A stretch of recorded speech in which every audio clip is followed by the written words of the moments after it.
We sing because we believe in vibrations. We believe in hope. Marcus Garvey told us, and we learned, that a civilization is not complete without its art. Because art is the highest form of expression of human intelligence. Now you artists, remember that. You have the power, you are powerful. I salute you. Ladies and gentlemen, I want to address the young people today. The young people from Karamoja, the young people from Acholiland, young people from Busoga, young people from Bugisu, from Ankole, from Chigezi, from Buganda, from all over the country. Young people. I say young people. Young people. I want to talk to you today. Some of these words are not my words. Frantz Fanon said that every generation must discover its mission and then make a decision whether to betray that mission or to pursue that mission. Buli mujiji gulina okuzuula omulama gwagwo, then ogwo mujiji gusalewo oba gufollowing ogwo omulama gugutuukirize oba gugulyamu olukwe. By now, one thing I'm sure of is that this generation knows its mission. This generation, I say, knows its mission. Mwe abavubuka b'omulembe guno mumanyi omulamwa gwammwe, mumanyi ekigendererwa kyammwe. I am not here to tell you about the problems that you go through every day. No, we've talked about that for more than 5 years. I'm not here to remind you about the freedom that you don't have. No, you know that. The young people from Karamoja, the richest place in Uganda and probably in Africa. You know that Karamoja is rich, but you are poor. I'm not going to teach you that. I don't live in Karamoja. I'm not going to show you the misery of the hospitals and the schools there. You know it. The young people from Acholiland, you know how much of your land is being stolen and given to foreigners. You know I'm not going to remind you of that. Okay? You, the young people of Ankole and Chigezi and the whole of Western Uganda, I'm not going to remind you that you're being used as scapegoats because the rest of the country thinks you earn tribal allowance. I'm not going to remind you about that. I'm not going to remind you about the kind of problem Museveni is causing for you. You know it. Okay? You, the young people of Uganda, sigenda bajjukiza ngeri gye bababyeko ttaka lyammwe, sigenda bajjukiza kitiibwa kye mwalina kye babajjeko, sigenda bajjukiza nti babasengula ku mataka gammwe n'abafu bammwe ne babazikulayo, sigenda kibajjukiza nabadde ekibogajjo. Naye amataka ago gonna amagagga kungulu bali makasooli wansi wajjudde zaabu. Ng'omukadde amanyi nze kannime kasooli wange nkome ettaka ly'abaana bange. Naye kakati bwe bazuula zaabu, bwe bazuula gold, bwe babagoba ebirombe byonna either bya Museveni oba bya Sodo oba bya mwana we oba bya mukazi we. Sigenda bajjukiza ebyo, sigenda byogerako olunaku lwaleero, mubimanyi. Era sigenda bagamba nti twetaaga okwenunula kubanga mukimanyi. Mumanyi abaana bameka abali emidda nga tebalina musango. Naye ng'ate ababbi bali ku street batambula. Mumanyi ababbi. Banyugunya abatuufu tubamanyi. Mwe bageto youth mukimanyi bulungi nnyo. Sigenda kwogera ku Shuki alimidda ssaawa zino. Sigenda kwogera ku Umar Magala alimidda ssaawa zino. Sigenda kwogera ku baana bonna abawambiddwa olunaku lwaleero kubanga mbamanyi. Ne tulina kukola ki okusomoka awo? That is the question. We have a mission, but we just have to decide to either pursue that mission or betray that mission. So olunaku lwaleero nga njogera n'abavubuka, now that I've gotten yet another opportunity of talking to you, I will say this. First of all, I will remind you that we had intended to host this engagement outside Buganda, outside Kampala. But you know that the last time our teams tried to go up country, Nyanzijenyemigo jatambuza. So we all know the challenge that we have as a generation, ladies and gentlemen. We have a challenge to change our country. We have a challenge because many of you are young, but 5 years from now, many of you are not going to be young people. I was a youth yesterday. I'm not a youth anymore. And before long, kujakulaba ngembi zonna zimbunye. We have a challenge kyetwagala kyo tukimanyi tusobola pretendinga tetutumanyi bizibu biri wano. Although many of us are paid to pretend that everything is okay, it is not okay. We have a challenge. The biggest challenge of this generation is to put Uganda back on the right track. Uganda eringa train ndiyaserera neva ku luguudo lwa train. Tuyina okugisitulanga generation tugisse ku luguudo lw'obutuufu. We have a challenge. Those that came before us, our fathers and mothers, they had an even bigger challenge. They were fighting against the white man. Now the whites were more developed. Bebaleta n'eddiini. Ngane Katonda ali mu kifaananyi kya muzungu, nga ne Yesu muzungu, ng'oyinza otya okuwakanya abazungu. Ne bataata baffe ne bamama baffe bajjajja baffe balwana n'abazungu, and they defeated the white people. They defeated the white people. And here we are as a country. We are the result, especially with the generation. We have the young, old people here, but I want to speak to you, the young people. We have a task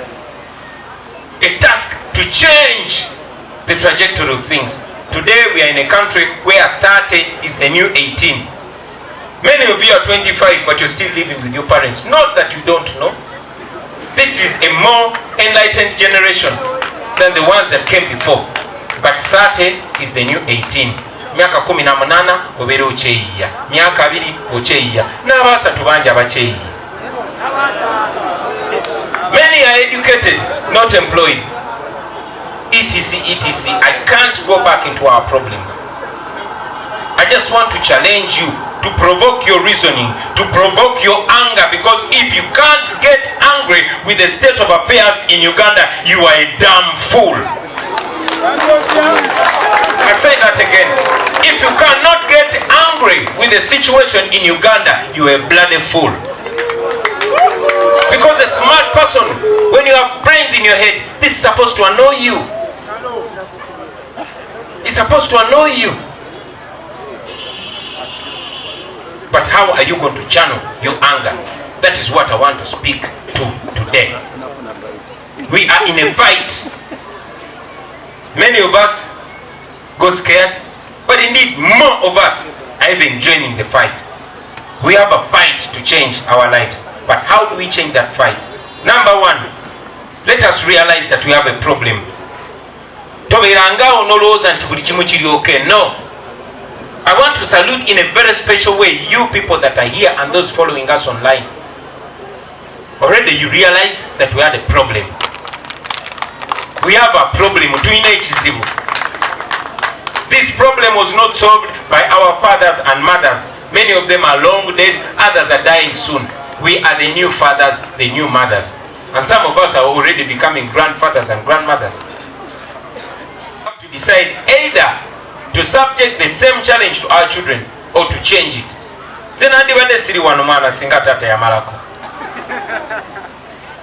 We cannot blame our fathers and mothers, because once upon a time, a young man speaking like me, called Museveni back in the 80s, came and convinced them. Yes, he was not as cute as I look, but he convinced them. And they followed him, and he betrayed them. That's why today I want to speak to you individually, and to ask you not to consider this as a Chagulanyi thing. No.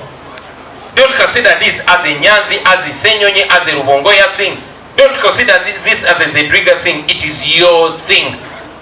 You have a bigger stake in this more than Zedriga, because she's older than you. In fact, most of you have a bigger stake in this more than me. Okay? You are in this country much longer than me. But I'll speak to that later. What must we do? First and foremost, let us realize the task ahead of us. Fold our sleeves and our trousers and get to work and do what we must do. I say it every day. Buli woza okuka oba buli wogenda okwebaka lowooza kiki kyenkoze olwaleero ekinafuyiza dictator. Oba tolina kyokoze kinafuya dictator olunaku lukusaze. Let me say this in English. Every time you're going to bed, I want you to do an audit of your day.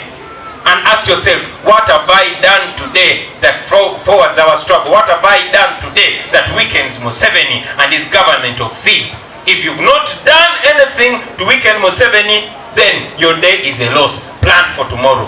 Get up so early in the morning and go cause enough damage to this dictatorship. Our fathers had to damage colonialism to defeat it. They had to damage slavery to defeat it. You must damage dictatorship until you defeat it. So think. Each one of you has a duty to think. First of all, think individually. Chilowooze ko mwana wa mama, genda otuweba kotunde waggulu ku mabaati olowooze. Gwe nga gwe kubanga ogenda kula mwe bavubuka mu abali wano mugenda kula. Mugenda kula. Ziwe nali ndi muto mwandowooza wenditukira mu zifooti oba Uganda eribeera etyo oba eribeera nga Japan kati ntandise kulengera mu 50. So after waking up, because waking up is the first step. The first step to solving a problem is realizing that it's actually a problem. Realize that it's a problem. Number 2, unite. Unite, mwegate. Look for all people with similar thoughts and unite with them. You cannot do this alone. You cannot clap with one hand. We must unite. You must demystify your tribe. You must demystify your religion. Unite. The new tribe you must belong to is the tribe that wants a better Uganda. If anybody is supporting your oppression, that is not your tribesman. Your new religion should be the idea for a better Uganda. And you, the young people, you can never ever pretend not to know that you are already united by fate. I mean, look where we are. Bameka kumwe abawasiza mu tribe zamu. Bameka kumwe nga buli bachali bonna bonna tribe yo.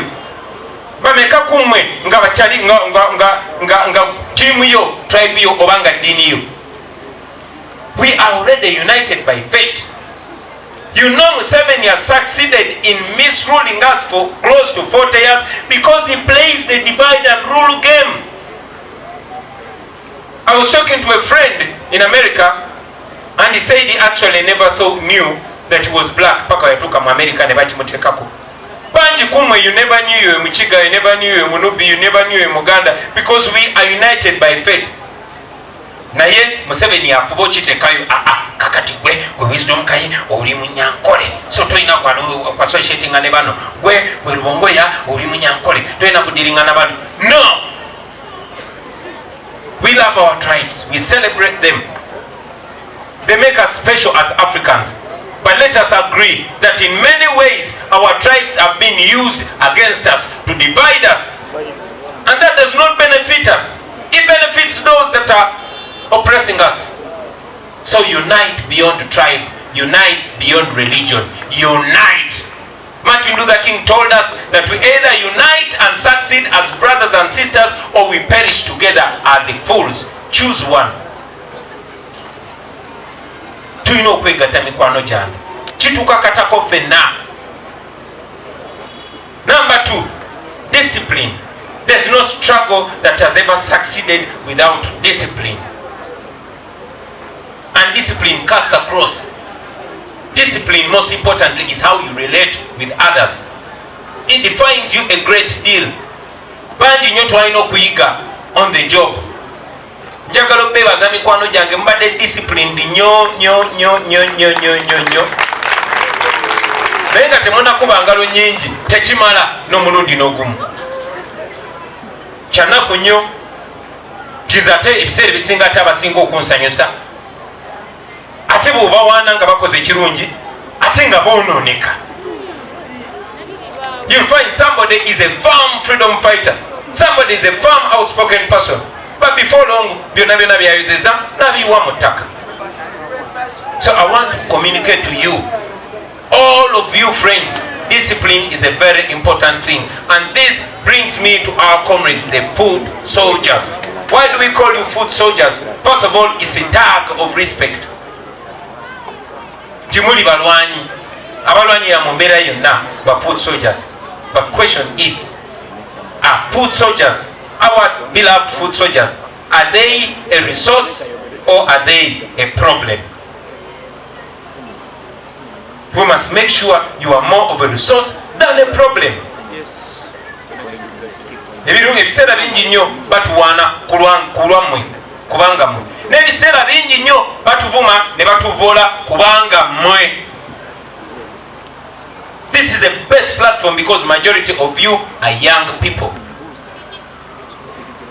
But I get depressed when you misrepresent us. I've told you time and again that we have a responsibility to paint a picture for those that are far away from us, those that have been the victims of propaganda, Museveni's propaganda, gatusiga abo bayaye, abo bana banyivu, abo bampisambi, etc. And some of our friends, unfortunately, they confirm that. I repeat, no struggle has ever succeeded without discipline. What is discipline? Discipline is the ability to suppress your own anger, your own emotion, your own desires for the greater good. Kachigonze yogera nnyo mu luzungu, Raini kabaka ajja kuvunulira.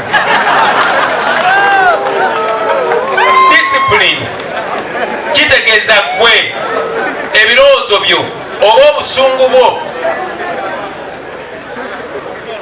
n'obituulira ku lw'obulungi bwa bonna. Nyinza okuba nga nyiize nga njagala kugwa moshi mu bulago nga kyekijja okunzikakanya nekigenda kuba kifaananyi kyabalala. Mbalaba ebiseera bingi nnyo bannaffe, and I encourage speaking out. Naye muli bakulembeze, mwe abali wano muli bakulembeze, you are leaders. You don't need titles to lead, kubanga buli omu kumu alina abantu bangi abamugoberera. And we are lucky we live in the age of social media where everybody has followers. But where are you leading them to? They are following you. No batwala batomeza kisenge oba obatwala mu nsi ensuubize. Every time you see people following you, please know that that is a burden on your shoulders. Buli woolaba abantu nga bakugoberera manya nti olina obuvunaanyizibwa okubalaga ekituufu. Kubanga bw'otabalaga ekituufu gye bakoma okuwaana gye bagenda okukoma okuzalawo. So mbasaba baganda bange mwejjukize nti if we don't have discipline, we'll take 2 steps forward and 3 steps behind. Is that what we want? Ensonga endala gye njagala okwogerako bassebo ne bannyabo olunaku lwa leero kwe kubasaba okwewala mu buli ngeri yonna, okwewala okwawulayawula. Ekyo nkyogedde emirundi mingi because it's important. It's important. Okay? I've said this and I say it again, that your real tribesmate or your real religion mate is a person that stands by the values that you believe in. Fewani waffe Buganda tukiriza nnyo mu buntu bulamu.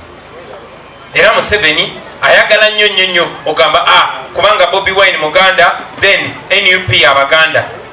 Naye gwe olabye Abaganda bameka Museveni bakozesa okunafuya ate ekigendererwa kyabwe kyennyini. So mutwale obudde mulowooze basebo ne bannyabo.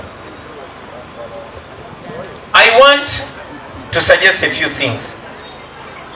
But before that, I want to send a communication to the young people, not the ones that are here today, not the ones in office, but the young people who are wearing uniform in the military and in the police. You are young people, you are our brothers and sisters. You are our brothers and sisters in law. We marry your sisters, you marry our sisters and brothers.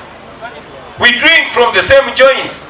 We dance from the same nightclubs. You are human beings like us. You are not machines. You are not robots. You deserve better. I have said it to you on the nomination that because I believe you deserve better, the beginning salary, not the maximum salary, but at least the lowest, the minimum salary of every police officer or soldier should be 1 million shillings. I say that because I know you, because I feel your pain. Unfortunately, you are the same people that are being used to oppress your brothers and sisters and to crush your own dreams. You have dreams. You don't want to live in a uniport all your life. No. You don't want to be ordered around all your life. No. You don't want to be ordered against your will to beat, torture, or even kill your brothers and sisters. You don't want that.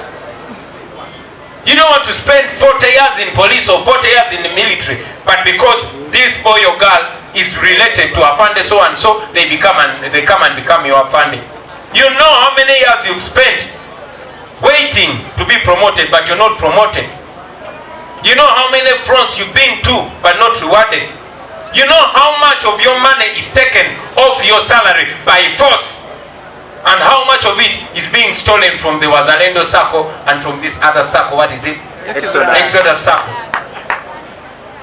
So we feel your pain, but please do not be fooled. You have the power to liberate your own selves. We don't like to see you depressed and causing problems to yourselves. I know that one of the bodyguards of a minister shot him dead, and I condemn that act. But let us take time to understand what was in Sabity's mind. Does the police or military leadership care even to understand that these people are stressed and depressed and they have mental issues? Do they even understand? If it was an ordinary human being like you, you just break down and cry. But this person is holding an AK-47 every day, loaded, running on your car every day. But the wife is giving birth tomorrow, and he doesn't know how she's going to give birth. And when occurrences like this happen, you condemn them. Up to today, Sabit is not buried. Up to today, his family does not know where his body is. Up to today, Sabit tebanaba muzika. I'm not going to just be here and condemn it. I condemn the act. I disagree with it. But again, we must learn from that and know that that can happen more and more and more time. I mean, look at the shootings that have happened in the last 2 weeks. Mulabi abakuba masasi bameka. Olunaku lwa jjo omusirikale yabuuse ne yesuula mu River Nile n'afa. Mulikola mutyanga becyanze abanyigirizibwa bonna akabeza. Omuntu owa famire omusalo gw'omwezi tegumulisa kumala wiiki kyokka olaba ngamba tutudde ku egenda kubaluka batudde. So that is what I mean. Most of these people are young people. We all have a role to play. Tulina omulimu ogwokola fenna, whether you are teacher or you are soldier or you are farmer. So I want to communicate to you, brothers and sisters in uniform, that we are not fighting against you. We are fighting for you. And we are many who would pick guns, but we don't, because we know violence only begets violence. But the people that are using you will run away. Museveni has a jet waiting to take him out anytime. Lokwati tunaba kwechanga chimala. Ne Museveni bw'anaalaba nga giwunye ajja kutambulamu mwe mugenda kusigala wa. So I want to call upon all of you, my brothers and sisters in uniform, to stand with the people of Uganda. It is not a crime to disobey illegal law, illegal orders. It's not a crime. Secretary General waffe abadde asaba n'asaba Katonda asindike akacyankalano mu kampi y'omulabe olowooza esaala eyo Katonda teyagiddamu nga Katonda bagisaba. SG tolaba bigenda mu maaso.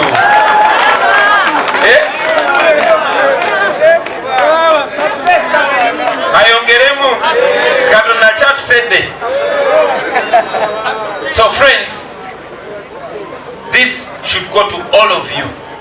Fenna tuyimirire wamu ne bannayuganda, naddala mmwe abasirikale. tetulwana nammwe bakyali baffe, tulwanirira mmwe, nammwe mwina ebizibu. Ate tumanyi bulungi nnyo nti enkyukakyuka ngeze, nammwe mujja gibenefitingamu, nammwe egenda bayamba. Tumwebererimu bakyali baffe. Njagala okusindika message, first of all message yebaza ba artist bannange. I hold you in very high regard, my fellow artists. Muli bakabi nnyo mwe ba artist. Njagala okubajjukiza abamiziki bannange ne bannakatemba bannange ne bawandisi bannange mwenna ba creatives muli ba muwendo nnyo.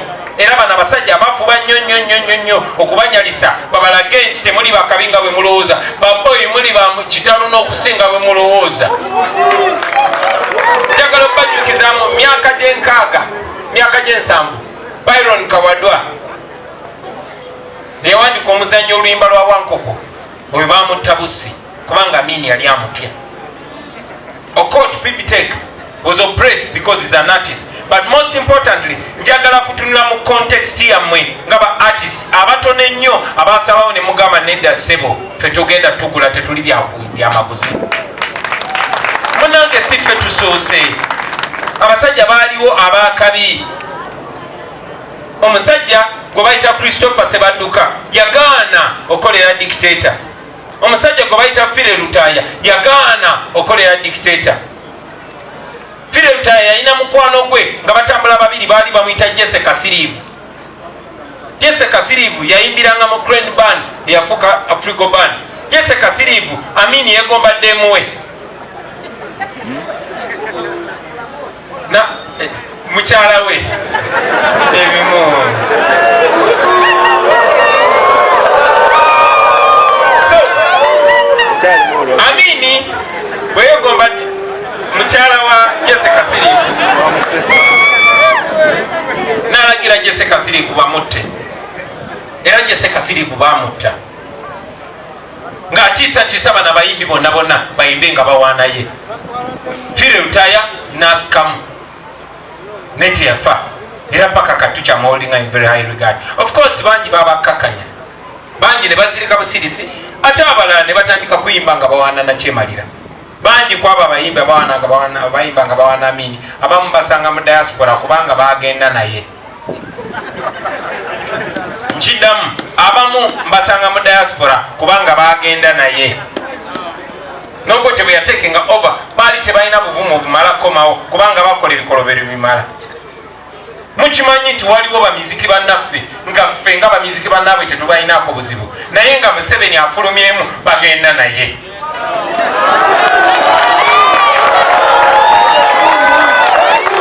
Nga ffe tubaga tetubalinaako buzibu, oke tetubagala nnyo naye nga tetubalinaako buzibu, naye nga Museveni n'afuluma bannayuganda bagamba kwe obadde okozesebwa, kwe obadde okozesebwa, kwe obadde okozesebwa nga bagenda naye. Bagamba bulijjo nti enswera ensirusiru yeyo enswera ewerekera omulambo paka mu ntaana. I can tell you muyina power y'amaanyi nnyo. Ensonga lwaki Museveni akwata biliyoni essuka 30 ez'omusolo n'aziwa aba artist abatono, kubanga amanyi twamuteekako tabo. Yali tasuubira nti walivayo artist omukumwe bamaze ebbanga ddene nga batuzalawo, bamaze ebbanga ddene nga ne art tebamuwa kitiibwa nga batuyita madongo, naye kufe ne musaba ani mudongo. Of course bannaffe bangi babasasula n'obasasula okuzalawa n'omulimu gwe bakola. Waliwo munnaffe omu yayimba wawangulira abasirikale kati ate abadongo n'ogamba kalira bono. Abamu babayigiriza n'okuzala wa koosi ezikufuula owakabi. So that is a problem. Naye njagala mumanye nti muli ba muwendo nnyo baganda bange, musigale ku ludda lw'abantu, because at the end of the day abo abantu be batufuula ki kye tuli. Tekikwewunyisa lwaki ba artist bannaffe abakolagana ne Nakyemalira every once in a while boogerayo ekigambo ekiri ku ludda lw'abantu, kuba bamanyi miliyoni 45 ez'abantu bamanyi amazima. gwenga artist kikugasa ki okwata bilioni 30 eddwaliro ng'erya Kiruddu terimalawo bilioni 30 kwagamba mu bufunzi mwe bakutte eddwaliro ly'abantu ne bali bawa ne mulirya. Lwaki? Kubanga babatya. Bwe muba mu mazo zirya ate temudongowala. Bwe muba mu mazo zirya mwogere ekituufu, kuba ekituufu kyekijja bakipinga nga muli safe. Gwe artist yonna gy'oli ekituufu kyekijja okuwa social security. Museveni tagenda bawa bukuumi mwenna ate ne bwanaabubawa bw'onoddamu amagezi ajja kwettira. Yuzi twade tukungubagira muganda waffe Jjajja Ichuli. Jjajja Ichuli yali musajja mugezi nnyo naye yasalawo. Omanyi Robert Mao olumu yagamba nti if you are paid. Sorry, I tend to speak too much Luganda and yet my Luganda is not very good. But Robert Mao one time said that if you are paid to be a fool, then your intelligence ceases to matter. And I think he was right. He was right. I only wonder whether he can say that again. But I was talking about Jjajja Ichuli. He was an intelligent man. But he decided to use his intelligence against his brothers and sisters. On the 18th and 19th of November 2020, he was the spokesperson of tyranny. He was the spokesperson of murder, mass murder. He thought he was one of them. What kind of idiot was he? He thought he was one of them. He was wrong. Those who speak to him told him, my brother, you're not the first. Look at Kakoza Mutale, look at Chitata. That's how they all ended up. And he knew it because every once in a while he came out to speak the truth. Ichuli yalinga avayo buli walwangawo musasula oba buli we yanyiganga oba ndooza buli we yakinywangamu ng'avaayo ng'ayogera amazima. Era tulowooza nti bagenda okulaba nga balabisiza nnyo ne bamukola nga bwe bazze bakola abalala. Era ekyatuuka ku Kirumira eyabakolera ekyatuuka ku Ichuli, ekyatuuka ku Kaweesi. Afande Kaweesi was on TV justifying the mass murder in Kasese. When Museveni killed hundreds of women naked, hundreds of children naked, Kaweesi came on TV and justified that. A short while later, they did the same to him. Look at Afande Okech. Look at Kirumira. Look at Afande Chigundu. Look at Afande Katumba Wamala. Look at Abiriga. He would wear yellow all body. These people are not your friends. They are not. People can never be your friend. They will use you and either dump you or eliminate you. They can never be your friends. Why do we think they are the killers? Because they are the ones who have guns. And we saw them killing on the 18th and 19th of November 2020. We saw Museveni's people killing in plain clothes with assault rifles. We saw them. We have seen them killing in broad daylight. Tubamanyi bebatemula abantu baffe kubanga bebabera ne mundu. They are the only one with guns. Bebaine mundu bebatta abantu baffe abamu babatta kyera ensi yonna nemanya abalala batakyama naye tumanya. So be wise, friends. I thank you artists for not abusing your intelligence. You are better than that. And I can guarantee you that you're on the right side of history. I can guarantee you that one day an artist is going to be president of Uganda. I can guarantee you that one day you are not going to be on the menu, you are going to be on the table. Because if you're either on the table or you are on the menu, one day you will not be eaten, one day you will be eating. One day you will get the respect that you deserve as artists. And one day we are going to build a music industry upon which the sun will never set. We are going to be bigger than we even imagine. So temugwamu maanyi mikwano gyange, musigale nga muli strong, musigale nga mwebereramu, musigale nga muli bakabi.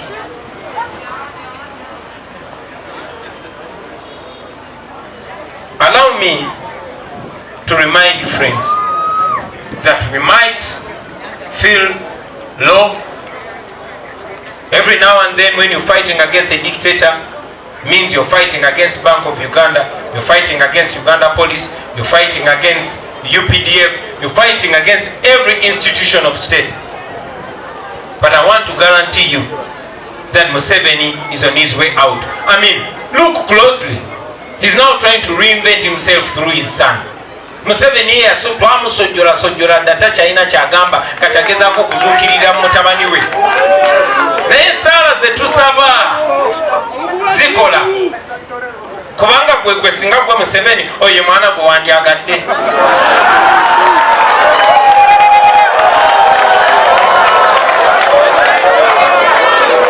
So esaala zaffe zikola. Mwongere okusaba Katonda yattadde mu bunga akola.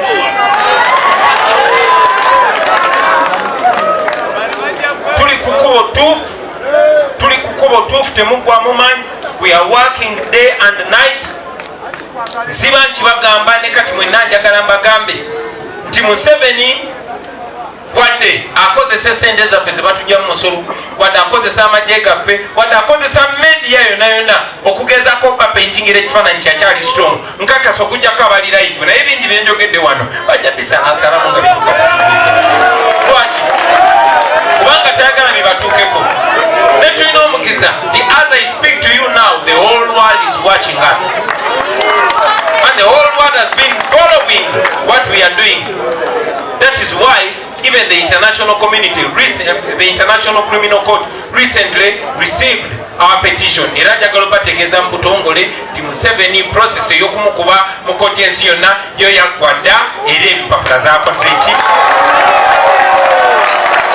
Tulindiridde bulindirizi prosecutor wa ICC atugambe nti kale kati ntaddeko stamp kati yonna wonna weemamaliza mu nsi gy'atalinako buyinza ebeera jeeke. And that is not only Museveni, because it's not only Museveni that kills our people. His son kills our people, and all those people around him kill our people. So we are not giving up. Please don't give up. Please be re-energized. Don't give up. Our brothers and sisters in the diaspora are with us. Bangi nnyo bali naffe era batutendereza olw'amaanyi n'obukumu bwe tulina. Temuggwamu maanyi mikwano gyange. Hang in there, let's keep going. Ate mufube obutamalamu bannammwe maanyi. Okugezesebwa kungi nnyo. Okugezesebwa kungi nnyo, ebikemo bingi nnyo, okutiisibwa kungi nnyo, naye temupowa, temuggwamu maanyi baganda bange. Malirize n'ensonga zino bbiri wansi. Esookera ddala baganda bange njagala bajjukiza. I want to remind you that we started out as the People Power Movement. We did not start out as a political party. And I don't want us to behave as a political party. I said we did not start out as a political party. And we should not be conducting all our business as a political party. We introduced NUP just 2 months towards elections. And NUP is our electoral platform. Because we had to be organized. We had to have a symbol. We had to have a government. And now we have a government, although they call it a shadow government. So let us not be limited only to party mentality. Because there are many friends of ours, there are many people who think like us, but they're not in NUP. Some are in FDC, others are in DP, others are in, even some are in NRM. But they are tired of this guy. So don't limit yourself to only your house. Reach out. Anybody that wants Museveni to fall is your friend, no matter which political party they belong to. For as long as everything they do is to cause Museveni's fall. Chida mu Luganda. Twatandika nga ekisinde ekyamaanyi g'abantu, people power. era nga tukikirira abantu oba oli mu kibiina ki oba oli mu kibiina ki. Tetwatandikanga kibiina kya bufuzi, tetwatandikanga NUP. Era nze kenyini nabagambanga nti tekigenda kutekinga kibiina kimu kyokka okujjako nakyemalira, wabula kigenda kutekinga ffenna ffenna. Twatandika NUP nga tubuzayo just emyezi 2 ogenda mu kulonda, kubanga twali twetaaga organized platform eri registered. Twali twetaaga akabonero tusobole okufuminga government, era singa tebatubba singa ffe government.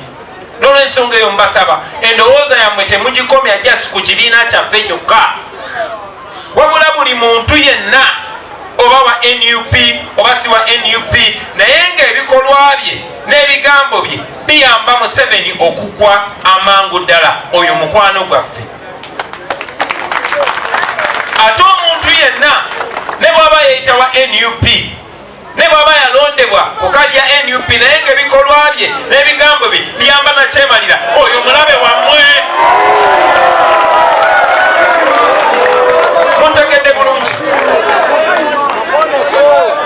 So mukwatagane na buli muntu yenna. Of course kiba kirungi nnyo bakwana, si mu ngeri ya edi mutwe, obakolako omukwano, tubasembeze tutambuliremu wamu nabo. Nene baba tebali mu kibiina kyo, bw'abanga ebikolwa bye n'ebigambo bye biyamba okununula eggwanga lino okuva mu mikono gya dictator Museveni, oyo muganda wo, oyo mukwano gwo, muyise nga bw'olina okuyisa munno. We must build synergies. Many times young people see me with Dr. Kizza Besigye. Some complain, principal, now are you now reuniting with our competitor? We are not competing, we are working together to save this country. And please support every kind of friendship, every kind of comradeship that is in favor of the people of Uganda. Also, I want to ask you friends that maybe this is the time.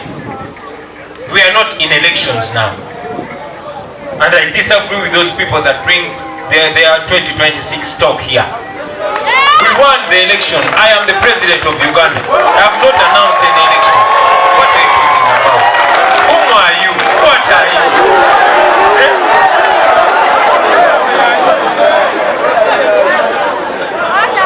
My friends, what we have to do right now is to reawaken the people power vibe. Saba muzukuse omwoyo gwa people power, omwoyo gwa manyi g'abantu kusutuke mu buli muntu. Not everybody that is fighting with us is a member of NUP. As a matter of fact, I meet so many people ngaba people power batuwagira. Okay? Mubere nabo tuzukuse ogw'omuliro, tuzukuse amaanyi ago, tuddeyo mu bantu. Let us go back to the people. It is very, very, very important. Let us go back to the people, reconnect to the people. And I want to ask you young people here today that wherever you come from, start. If you've not started yet, I hear you say, Honorable Zaake, we started long time ago.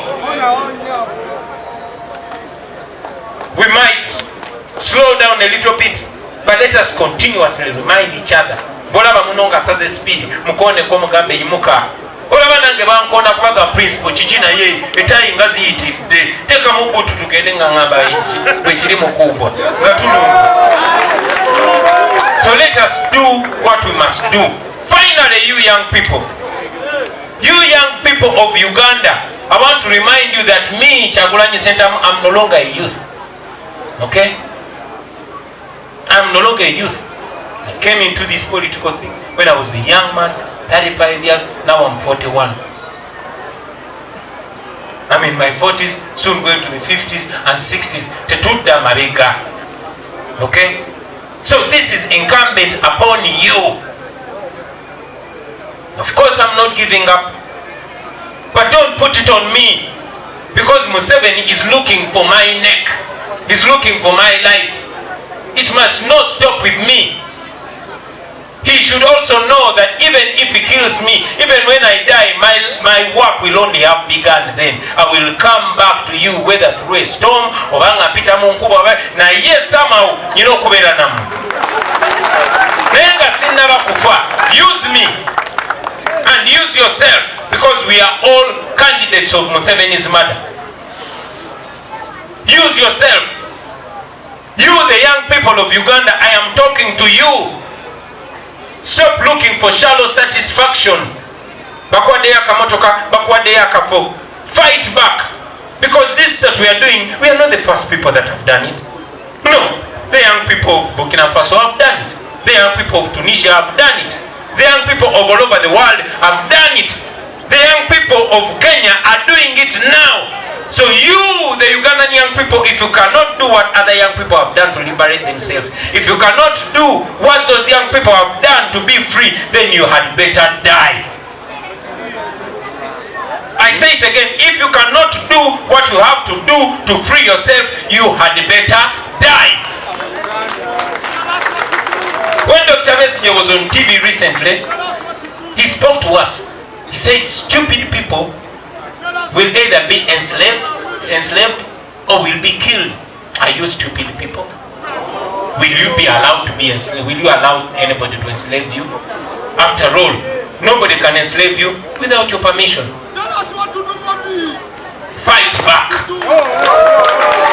You're asking me to tell you what to do. Fight back in any way possible. Mwerwaneko mu ngeri yonna gye musobola okwerwanako. Organize. Mweteeketeeke.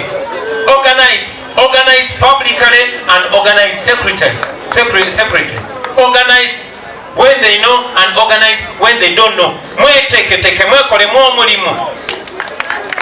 Mweteeketeeke mu ngeri gye balaba eri publicly. Mweteeketeeke ne mu kyama kebayita akafeki. Okay? Mweteeketeeke mu ngeri gye bamanyi, mweteeketeeke ne mu ngeri gye batamanyi. Museveni, when he was our age, bwe yali talina kyakola ye yakwata mundu. Sigambye nti ze mba mukwata, naye ate era sigambye nti muzikwata. Ekyo kyammwe. Nabagambye every generation must discover its mission and choose either to betray it or to pursue it. We are here, friends. You are the young people. You are the ones responsible. You are stuck in this country. You are going to be in this country when you're 40. You're going to be in this country when you're 50. You're going to be in this country when you're 60. You're going to be in this country all the days of your life. And when you die, you'll be buried here. If you don't change this, it will follow you to the grave. These thieves, these land grabbers will exhume your remains. I am telling you that now. These people, what they have done to you is not enough. Batata baffe ne bamama baffe baali balowooza Museveni mubi nnyo kubanga yabajjako eddembe lyabwe. Tebamanya nti ne Magomba asobola obbasangayo nkugambye babba amataka g'abantu ne basenda n'ebijja byabwe. Now, are all of you waiting for your children to become karaoke dancers? Are you waiting for your children to go and work as kadamas? No. Tulina abaana abaasoma, baana bayigirize. Bolaba bakadama nga bali ku social media, olaba obwongo obwawaggulu ennyo bwe balina neraba embeera gye babataddemu. We cannot accept that nonsense. You young people, it's your responsibility. Don't leave it to the politicians. No, the politicians will disappoint you, but if you are firm, they will listen to you. Your hope should not be in the parliament, should not be in that position that you want to stand for. Your hope is not in the court. Your hope is in you. Mwekolemu omulimu. Sigino muziraba. Sigino temuziraba. Abasirikale bayo tembalaba. Tembalaba bwe beyisambo ku egaali bokka ne bokka. So mwekolemu omulimu basebo ne banyabo. Ba dictator nga Museveni babatwala ne public uprising neziba organized. Temukiteeka kunze. Kuba okumala ebbanga ddene Museveni alowooza bwe nkwata Kyagulanyi ne musibire waka bajja kutuula. Ekyenaku nga namwe mutuula. Bwe nkuŋŋaanya abantu eri muto ba NUP yandi bakinaani ne bateeka mukomera nga mutuula. Mubeere bangi, munyiige bangi, ng'akwata bano nga bano bavaayo, ng'akwata bano bavaayo, ng'akwata bano bavaayo, ne be basigaye bajja okutolokera. Awo gujja baagire. So I'm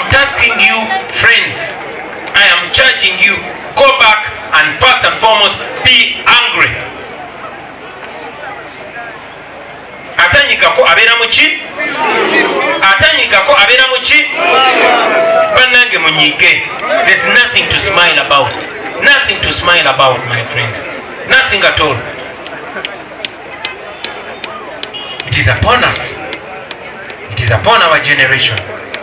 Katonda tuwadde omukisa abantu batuwuliriza. Nze bwe ndi nayisobola bikola byonna mulina okunyambako mubeere bakyagulanyi ewammwe nga mukola ebintu bino wammanga. First nayogedde ku kubuuka, mubuuke ate mubuuse abalala. Buuka obuuse omulala. Number 2, muyunitinge, mwegatte. Si nsonga oli waggwanga ki oli waggwanga ki. Everyone is your brother and your sister for as long as they want the best for themselves and you. So muyunitinge. Number 3, mubeere disciplined. Without discipline we are failed even before we start. Be disciplined. Give this revolution, give this struggle a good picture. Let the world know that we are moral people. Don't allow Museveni to paint us that we just want to burn the city. No. Why would we burn the city nga yetu mulabako? Lwaki tuwokya ekibuga tetumanyi gye bagira nakani. So unite, be disciplined, be organized. Organize, organize, organize. Sinze ngendo babulira ekyokukola. Nkidamu, sinze ngendo babulira ekyokukola. Abantu abawamba abantu bamwe mubamanyi. N'abantu be bakozesa mubamanyi. Imwe mwe abavuuna ddala abavubuka ba ghetto abawamba abantu bammwe ne bakyali bammwe abakozesebwa okubawamba abantu bammwe mubamanyi. Nze mba nzija mbabulira ekyo mbakolera. Abaffe ababalyamu enkwe mubamanyi era nzize mbagamba nti mugire bwe muti ekyo kibalekedde temuli baana bato. So with those few words, friends, I want to thank you very much for standing on the side of the truth. My fellow artists, I can never thank you enough. I salute you. My fellow leaders, I salute you. The foot soldiers, comrades, ladies and gentlemen, the fight is on. The struggle is on. We are not going to sit and get our freedom. We must fight for it. There's no freedom beggar. There's no freedom crier. There's no freedom negotiator. There are only freedom fighters. Edembe tebalikabirira, tebaliegayirira, tebaliteseza, balwanirire ne balifuna. Mwebale nnyo kumpuliza basebo ne banyabo. I want to encourage all of you, go back and start from where you had stopped. For those who had stopped, for those that had not stopped, even increase, engage another gear. Let us fight on, let us organize. Make sure at least every day you have 2 new converts. Every day, make sure you get at least 2 new people. And those people, muberenga abalokole, omuntu yakalokoka tebamusuula batambula naye nakola ensobi ne bagenda naye paka lwaterera. So keep recruiting others. Don't look at only us the leaders. Zembi bagambe sina kipya kye mbagamba nawe fuuka kyagulanye eyo. With that, we shall be able to end the Museveni dictatorship and build a country that we'll be proud of. Thank you very much for listening to me, ladies and gentlemen. Thank you very much for being present here today. Thank you, the young people of Uganda. This country belongs to you. It will never belong to anybody else. Don't give up. I said don't give up. Tell your friends, don't give up. Don't give up. Don't give up. Don't give up.